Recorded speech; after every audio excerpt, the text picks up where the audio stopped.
우리 구독자분께서 말씀해주신 내용입니다. 맨날 난리, 가격은 더 난리다, 이렇게 말씀해 주셨는데요. 아마도 많은 리플 투자자분들, 구독자분들께서도 비슷하게 생각하시는 분들이 정말로 많으실 거라고 생각을 해요. 왜 리플에 대한 이슈, 호재의 말은 많은데 리플이 상승은 정작 못하는 걸까요? 중요 내용과 함께 설명 안내 도움 드려보도록 하겠습니다. 오늘 밤 9시 30분 미국의 소비자 물가 지수, 바로 CPI 지표 발표가 예정이 되어 있습니다. 이 지표 같은 경우는 미국 연준의 금리 결정과도 직결이 되기 때문에 시장 참가자들이 가장 예민하게 지켜보고 있는 이벤트인데요. 현재 시장에서 예상하는 수치는 근원 CPI는 전월 대비 0.3%, 연간 CPI는 2.9%, 그리고 헤드라인 CPI는 전월 대비 0.3% 수준으로서 전망이 되고 있는 상황입니다. 숫자만 봤을 때 물가가 여전히 목표치보다는 높겠지만요, 급격하게 상승하는 상황은 아니라는 해석 자체가 가능한 거고, 만약에 실제치가 예상보다 낮게 나오면은 미국 연준이 금리 인하 쪽으로 더 빠르게 움직일 수 있다는 기대감 자체가 커지고 있습니다. 그렇게 되면 달러는 약세 압력을 받고 투자자들은 위험자산, 즉 주식과 비트코인 그리고 알트코인 시장으로 자금을 옮길 가능성이 높아지겠죠. 반대로 물가가 예상보다 높게 나오면 미국 연준이 긴축을 더 오래 이어갈 거라는 불안감이 커지고 달러 강세랑 국채 금리 상승으로 이어지게 되면서 암호화폐 시장에는 단기 조정 압력이 나타날 수가 있겠습니다. 특히나 최근처럼 변동성이 확대된 구간에서는요, 시장 자체가 과민하게 반응할 가능성이 상당히 크겠죠. 그렇기 때문에 오늘 발표된 CPI는 단순한 숫자가 아니라 앞으로 몇 달 동안 시장의 방향을 결정할 수 있는 신호탄이 될 수가 있겠습니다. 그렇기 때문에 우리 구독자분들께서는 예상치 대비 결과값에 집중을 하셔야 되는 거고, 발표 직후에 나오는 거역한 변동성에 휘둘리시기보다는요, 지지선과 저항선을 미리 설정해두는 전략 자체가 필요하겠죠. 결국에 관건은 이겁니다. 물가가 잡히고 있다는 신호가 뚜렷하게 나오게 될지, 아니면 여전히 인플레이션이 끈적거린다는 불안을 확인하게 될지, 오늘 밤 CPI 발표 자체가 암호화폐 시장이 새로운 랠리를 준비를 할지, 아니면 한 차례 더 흔들릴지, 이런 것들을 가늠하는 시험대가 될 것으로 전망이 되고 있고요. 그리고 최근에 리플 커뮤니티에서 다시 불이 붙은 XRP 10달러 돌파 가능성 이야기를 함께 말씀을 드려보도록 하겠습니다. 단순히 가격 기대감만 말씀드리는 게 아니라 실제 기업들이 스테이블코인 RLUSD를 채택하면서 리플 생태계가 어떻게 확장이 되고 있는지, 또 차트가 과거랑 얼마나 닮아 있는지 살펴보도록 할게요. 먼저 눈길을 끄는 게 RLUSD 스테이블코인입니다. 현재 쉽게 말씀드려서 가격이 달러에 고정되어 있는 디지털 화폐가 바로 스테이블코인이죠. 비트코인처럼 오르락내리락하는 자산과는 다르게 안정적인 가치를 지니고 있다 보니까 기업들이 결제에 쓰기가 너무나도 좋습니다. 최근에 에너지솔루션 기업 비보파워의 전기차 자회사 템보가 RLUSD를 자사 결제 시스템에 통합한다라고 발표까지도 했는데요. 이게 단순한 뉴스가 아니라 리플이 그동안 준비해왔던 글로벌 결제 전략이 실제로 기업 현장에 들어간 첫 번째 사례 중에 하나라는 점이 상당히 중요하겠습니다. 그리고 이런 흐름들이 아프리카랑 동남아에서도 나타나고 있어요. 치퍼캐시라거나 옐로우카드 같은 이런 핀테크 회사들이 RLUSD를 채택을 하면서 이제는 은행 송금보다 더 빠르고 저렴한 결제가 현실화가 되고 있다는 거겠죠. 그동안 XRP가 잠재력은 크다라는 평가에 그쳤었다면은 이제부터는 실제로 기업들의 선택을 받고 있다는 겁니다. 우리 투자자분들 입장에서 봤을 때 이런 뉴스가 단순하게 가격 호재가 아니라요, 리플 생태계가 땅에 뿌리를 내리고 있다는 신호라고 볼 수가 있겠습니다. 그렇다면 가격은 어떨까요? 현재 XRP는 3달러 선에서 거래가 되고 있는데, 현재 시장에선 지금 XRP 흐름이 2017년 폭등 직전과도 닮아 있다라고 말을 합니다. 그 당시에도 긴 삼각형 패턴을 그린 뒤에 급격한 상승이 나왔었는데, 이번에도 비슷한 수렴 구조가 반복이 되고 있다는 거예요. 물론 차트는 언제나 비슷해 보인다는 해석 자체가 가능하겠죠. 그래서 맹목적으로 따라가기보다는 핵심 지지선과 저항선을 동시에 보시는 게 중요할 겁니다. 지금 시장에서 주목받는 지지선은 1.95달러 부근이고, 이 구간을 지켜내준다면 6달러 그리고 10달러까지도 열릴 수 있다는 시나리오가 나옵니다. 반대로 무너지게 된다면 다시 한번 긴 횡보로 들어갈 수 있다는 경고도 함께 존재하고 있는 상황이고요. 조금 더 큰 그림을 그려서 설명을 드리자면요, 지금은 인터넷이 한 단계 진화하는 과정에 있다라고 할 수가 있겠습니다. 예전에 인터넷이 정보를 전달하는 통로였다면은 이제는 가치를 직접 옮길 수 있는, 말 그대로 돈과 자산이 움직이는 인터넷이 만들어지고 있다는 거겠죠. 이 변화의 중심에는 스테이블코인과 실물 자산을 블록체인에 올리는 이런 RWA라는 흐름이 있습니다. 이름만 들어도 어렵게 느껴지실 수가 있는데, 쉽게 말씀드려서 달러 같은 화폐라거나 아니면 금이나 부동산 같은 자산을 블록체인 안에서 디지털 토큰으로 바꿔놓는 과정입니다. 이렇게 되면 국가랑 기업들이 더 빠르고 싸게 결제를 할 수가 있겠고, 개인 투자자분들 입장에서는 자산 거래가 훨씬 더 자유로워지겠죠. 미국 같은 경우는 이미 스테이블코인 법안까지도 만들면서 이런 흐름들을 제도적으로 뒷받침해주고 있습니다. 단순하게 몇몇 스타트업의 실험이 아니라 금융의 본거지인 월가랑 정부가 직접 나서가지고 인프라를 짓고 있다는 거고, 그래서 지금 이 순간 1990년대 인터넷 초창기랑도 비슷하다라고 말씀을 드릴 수가 있는데요. 그 당시 인터넷을 과소평가했던 사람들은 뒤늦게 후회를 했던 것처럼 지금의 가치 인터넷도 초기에 제대로 선택하지 않으면 5년 뒤, 10년 뒤 엄청나게 큰 차이가 나줄 거라는 겁니다. 이런 변화의 가장 앞줄에는 이더리움이 있는 거고요. 월가의 주요 인사들은 블록체인 위에 새로운 금융 시스템을 세우려고 하고 있는 거고, 그들이 선택한 주된 무대가 바로 이더리움이라는 분석이 나와주고 있어요. 실제로 블랙록 같은 대형 자본들이 이더리움 ETF에 뛰어들고 있죠. 기업들이 자산을 이더리움으로 보관하는 움직임까지도 점점 커지고 있습니다. 하지만 여기에 대한 무대는 이더리움만의 것이 아닙니다. 솔라나는 성능 면에서 빠르게 성장하면서 새로운 기회를 만들어주고 있는 거고, 초당 거래 속도랑 수수료 면에서 이더리움보다 유리한 점 자체가 상당히 많기 때문에 스테이블코인 유통이라거나 소액 결제 분야에서는 솔라나가 점점 자리를 넓혀주고 있는 겁니다. 특히나 최근에 네트워크 업그레이드로서 속도가 더 빨라지고 안정성까지도 강화되면서 단순한 밈코인 무대가 아니라 본격적인 금융 블록체인으로 변신 중에 있는데요. 그리고 또 마지막으로 우리가 주목해야 될 자산은 바로 리플 XRP입니다. 이더리움이랑 솔라나가 무대를 짓는 건축가라면은 XRP는 은행과 정부가 쓸 경일제 전용 철도를 깔고 있는 존재다라고 볼 수가 있겠습니다. XRP가 처음부터 글로벌 송금이라는 현실적인 문제를 해결하려고 설계가 됐다면요. 그래서 가격이 지력이 움직이는 것처럼 보이더라도 실제로는 여러 가지 기업들, 정부가 백엔드 인프라로서 채택하는 과정들이 진행이 되고 있는 거겠죠. 최근에 리플이 내놓은 스테이블코인 RLUC도 빠르게 확장이 되고 있습니다. 나스닥 상장사 비호파워 같은 기업들이 결제에 XRP를 쓰겠다라고 발표한 것도 비슷한 맥락인데요. 지금 당장의 거래 수수료 수익은 크지 않을 수가 있겠지만 더 많은 기업과 개발자가 리플 레저 위에서 활동하기 시작을 한다면은 그때부터는 구조적인 성장이 본격화될 것으로 전망이 되고 있고, 지금은 그 초창기 구간이라는 거예요. 그래서 조금 더 조급해지기 쉽고 했고 눈앞의 가격 움직임에 흔들리기도 하겠죠. 하지만 인터넷 초창기에 올바른 선택을 했던 사람들, 그 사람들이 세상을 바꿨던 것처럼 지금도 또 같은 기회가 우리 앞에 와 있다라고 볼 수가 있겠습니다. 앞으로 5년, 10년 뒤 우리의 삶을 바꿀 선택이 바로 지금 이 순간에 달려있다라고 말씀을 드리는 거예요. 게다가 시장 전체적인 큰 틀을 봤을 때 현재 암호화폐 시장은 글로벌 트렌드로 자리를 잡고 있는 상황인데요. 미국 나스닥에 상장된 한 에너지 운송회사가 비트코인을 500만 달러 정도 샀다라고 발표를 했는데, 금액만 봤을 때는 글로벌 시장에서 엄청난 숫자는 아니죠. 근데 시장 반응은 달랐습니다. 회사 주가가 단 하루 만에 40% 폭등을 한 거고, 여기서 중요한 건 돈의 크기가 아니라 비트코인 매수라는 이런 행위 자체가 투자자들에게 강력한 시그널로 일으켰다는 사실인데요. 앞으로 다른 상장사들이 이런 흐름들을 따라가게 된다면 단순한 이벤트가 아니라 새로운 트렌드가 될 수가 있는 거고, 하지만 기업 차원의 변화보다 더 큰 흐름들은 국가 차원에서 벌어지고 있습니다. 카자흐스탄 대통령이 최대 10억 달러 규모의 국영 암호화폐 펀드를 만들자라고 공식적으로 제안을 했고, 달러나 금을 비축을 하는 것처럼 이제는 암호화폐를 국가 외환보유고의 일부로서 채워 넣겠다라는 말입니다. 이런 것들이 단순한 투자라기보다는 외교랑 경제 전략 차원에서 암호화폐가 쓰일 수 있다는 신호겠죠. 실제로 원자재 수출국인 카자흐스탄 측에서는 달러 의존도를 줄여야 되는 구조적인 과제가 있고, 암호화폐는 그 해답이 될 수가 있겠습니다. 여기에 벨라루스까지도 가세하고 있어요. 벨라루스 대통령은 은행들에게 암호화폐 사용을 확대해라 관련 직접 지시를 했었고, 왜냐하면 유럽연합이랑 미국의 제재로 인해 가지고 기존 금융망이 막혀있기 때문이겠죠. 제재를 우회할 수 있는 가장 현실적인 도구가 바로 디지털 자산인 거고, 만약에 이런 나라들이 줄줄이 암호화폐를 활용하기 시작을 했을 때 국제무역이랑 송금 시장에서 코인이 차지하는 비중은 생각보다 빠르게 커질 수가 있겠습니다. 여기서 우리가 주목해야 될 또 하나의 흐름은요, 제도권 금융의 움직임이겠습니다. 세계 최대 자산운용사 블랙록 측에서 영국에서 비트코인 ETF 상장을 준비하고 있습니다. 미국에서 비트코인 ETF가 승인되면서 제도권 편입이 1차로 열렸다면은 이번에는 런던을 통해서 글로벌 투자자들로 길을 넓히려고 하는 거겠죠. 특히나 영국 금융당국이 다가오는 10월부터 개인들에게도 비트코인 ETN 거래를 허용한다는 것은 상당한 큰 의미를 가지고 있다는 겁니다. 단순하게 기관만의 상품이 아니라 개인까지도 접근이 가능한 합법적인 투자 수단으로서 자리 잡는 순간이 다가온다는 건데요. 이게 JP모건의 데이터는 확실한 뒷받침이 될 겁니다. 이미 기관들이 비트코인 ETF 물량의 4분의 1을 보유하고 있고, 글로벌 기업의 85%가 2025년까지 암호화폐에 투자할 계획이라고 밝혔습니다. 게다가 이 보고서에서는 이더리움이랑 솔라나 같은 레이어 1 코인이 주요 수혜 자산이 될 수 있다라고 전망을 남겼는데요. 즉 비트코인이 기초 체력 역할을 하고 그 위에서 다른 네트워크들이 수혜를 보는 구조가 점점 더 구체화되고 있는 겁니다. 여기서 우리가 배울 수 있는 핵심 꿀팁이 있습니다. 단기 가격 변동에만 휘둘리면 시장을 제대로 읽을 수가 없기 때문에 오히려 국가가 움직이고 기업이 자산을 편입을 하고 글로벌 금융사가 제도권 상품을 내놓는 이런 구조적인 변화를 읽는 게 훨씬 더 중요하겠죠. 지금 단계는 마치 인터넷 초창기에 기업들이 도메인을 사고 국가가 인터넷망을 깔고 그리고 투자자들이 그런 흐름들을 눈치채던 시기랑 비슷합니다.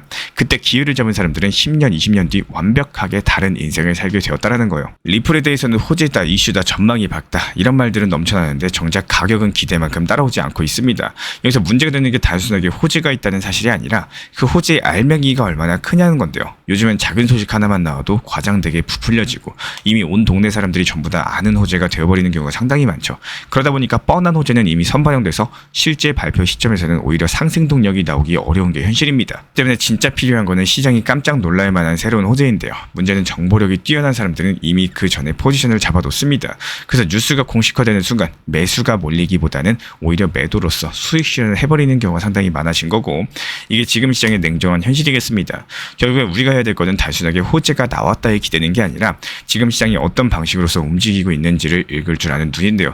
예전에는 대중이 모르는 이슈가 뒤늦게 알려지면서 매수세가 몰리면서 상승 랠리가 이어졌었지만 지금은 다릅니다. 요즘 시장의 분위기 자체가 무조건 장기 보유보다는 적당한 수익 구간에서 분할 익절 그리고 재매수 타점을 잡는 이런 식으로서 빠르게 대응하는 추세가 강해지고 있는 상황이고, 하루가 다르게 시대 자체가 바뀌고 있습니다. 이제는 궁금한 걸 하나하나 검색하는 시대가 아니라 챗 GPT 같은 AI 인공지능 하나만 키면은 옆에 전문가를 앉혀놓는 것처럼 모든 걸 알려주는 세상이죠. 그런 만큼 과거의 방식만 고집할 게 아니라요, 현재의 흐름들을 이해하시고 여기에 맞는 매매 방식을 활용하는 게 필요하겠습니다. 리플 투자도 마찬가지예요.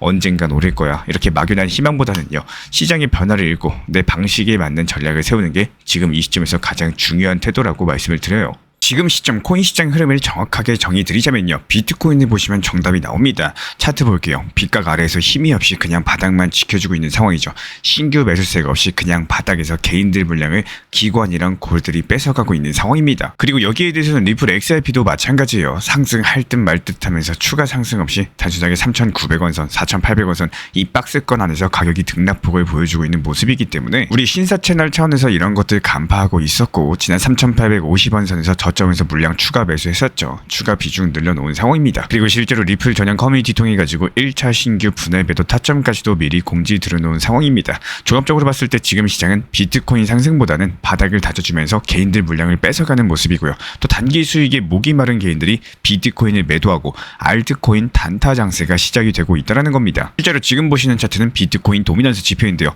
전체 암호화폐 시장 대비했을 때 비트코인이 차지하는 비중이 줄어들고 있다는 거, 이게 차트로 바로 보이실 겁니다. 반대로 알트코인 도미넌스 차트는 어떻죠? 바닥을 다지고 이제서야 비중이 커지는 모습이죠. 그렇다면 이 말은 무슨 말이냐?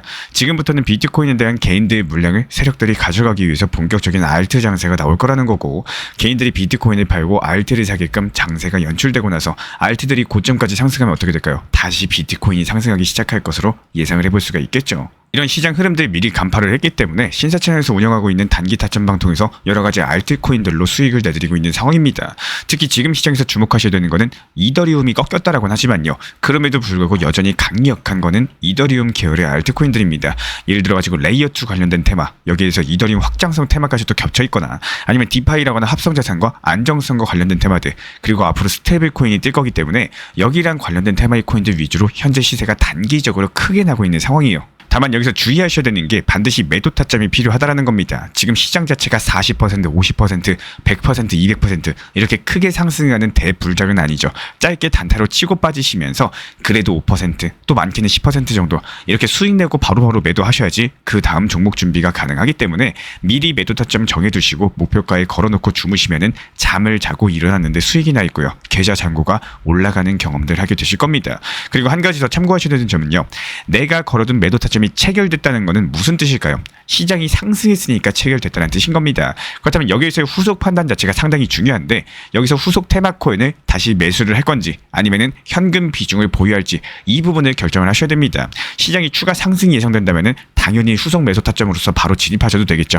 하지만 저희 신사채널에서는 그러지 않습니다. 무조건 시장을 냉정하게 바라보면서 진입을 하게 되기 때문에 종목 한 개 수익 실현됐다라고 해서 매번 똑같이 후속 타점 종목 드리는 게 아니라, 시장이 오히려 꺾인다라고 판단되는 경우에는 그대로 그냥 현금 비중 보유하시도록 하시면서요, 시장이 다시 눌렸고 다시 충분히 하락했을 때까지 기다렸다가 저점에서 다시 매수 타점 드리고 있습니다.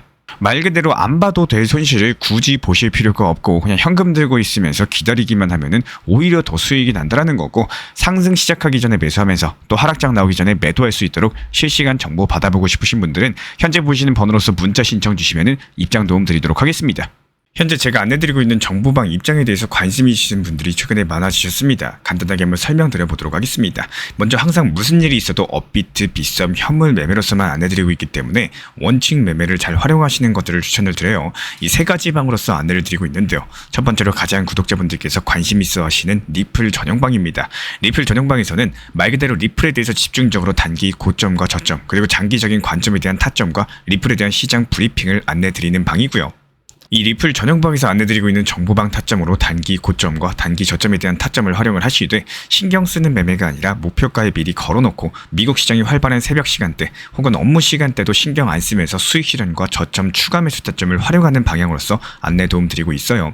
리플에 무조건 장기적으로만 보는 게 아니라 메인 비중은 장기적으로 보유하시되 일부 비중은 단기 고점과 저점을 살려가면서 비중과 수량을 늘려나가고 평균 단가를 낮추는 전략으로서 운영하시는 것들을 항상 추천을 드립니다. 그리고 두 번째로 단기 타점의 종합방입니다.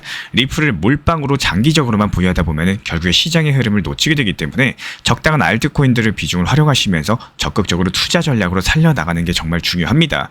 예를 들어가지고 좋은 엔진의 리플 코인을 보유했으면은 그 엔진이 잘 활용될 수 있도록 좋은 기름과 엔진 오일의 역할이라고 생각을 하시면 되는 거예요.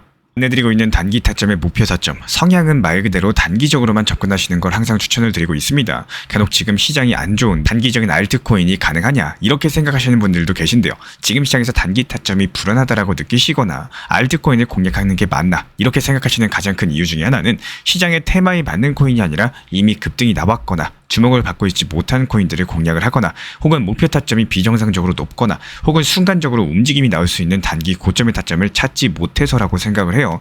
결국에 투자 시장은 순환적으로만 흘러가기에 적당한 알트코인들을 비중에 맞춰가지고 병행하면서 여기서 나온 수익들로 리플의 단기 저점 매수의 계획을 통해 가지고 하나의 톱니바퀴처럼 움직이도록 내 포트폴리오를 구성을 할 줄 아셔야 됩니다. 타점은 말 그대로 단기 타점답게 수익 실현하고 나면 사실 그 이후에 더 상승하던 떨어지던 크게 신경 쓸 필요가 없겠죠. 시간 또한 바빠가지고 걱정할 필요가 없는 게 항상 말씀드린 이런 목표 타점에 미리 걸어두면은 신경을 쓸 필요가 없다는 점을 반드시 생각을 하셔야 됩니다. 그리고 세 번째로는 종합 브리핑방인데요.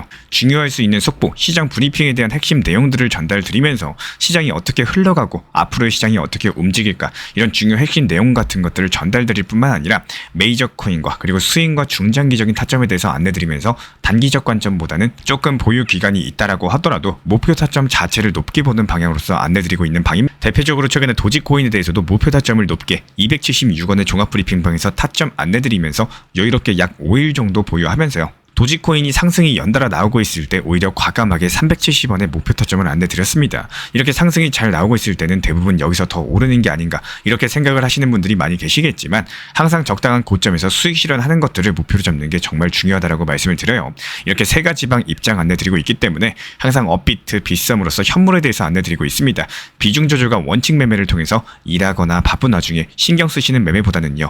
여유롭게 매도 걸어놓고 편하게 신경 안 쓰시면서 제대로 운영하시기를 추천을 드리겠습니다. 리플 XRP 투자에 있어서 이제는 투트랙 전략이 반드시 필요해지고 있습니다. 무턱대고 몰빵하거나 반대로 또 손 놓고 기다리는 시대는 끝났어요. 첫 번째 트랙은 매달 분할 매수하시면서 시장이 빠지든 말든 일정 비중으로서 리플을 꾸준히 모아 나가시는 겁니다. 이거는 시간과 리스크를 분산할 수 있는 가장 효율적인 전략인 거고, 그리고 두 번째 트랙은 남은 현금 비중으로 알트코인 단타로서 굴려나갑니다. 수익이 나면은 그거를 다시 리플에 재투자하시면 되는 거고, 이게 바로 수익을 만드는 순환 매수 전략이 되실 거예요. 그런데 여기서 중요한 거는 단타 하실 때 조심하셔야 되는 거예요. 단타 매매 중독되면 끝장입니다. 이 매매 중독을 절대 조심하셔야 되는 거고, 예를 들어 가지고 시장이 과열인데도 지금 아니면 기회가 없다, 이런 조급한 생각에 RSI 지표가 이미 고점인데도 불안해서 또 들어가고 결국에 수익은커녕 손실만 쌓이게 되실 겁니다. 그래서 저희 채널 차원에서는 한 가지 원칙이 있습니다. 확률이 높은 날만 진입을 하세요. 그리고 시장 전체가 과매도 구간일 때,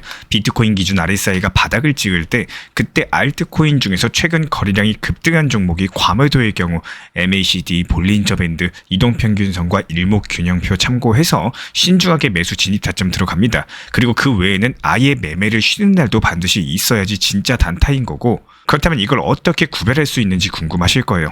여기서 챗 GPT가 등장을 합니다. 저희는 챗 GPT를 단순한 도구로 쓰지 않습니다. GPT한테 오늘 확률 높은 진입 타이밍이냐 이렇게 물어볼 수 있게 맞춤 프롬프트를 사용을 하는데요. 그리고 그 결과에 저의 실전 매매 노하우 30%를 덧붙여가지고 GPT 시그널을 보완합니다. 어떻게 하는지 궁금하신 분들 GPT 검색력과 활용 전략을 이용해가지고 이 두 가지를 한 방에 알려드리고 있습니다.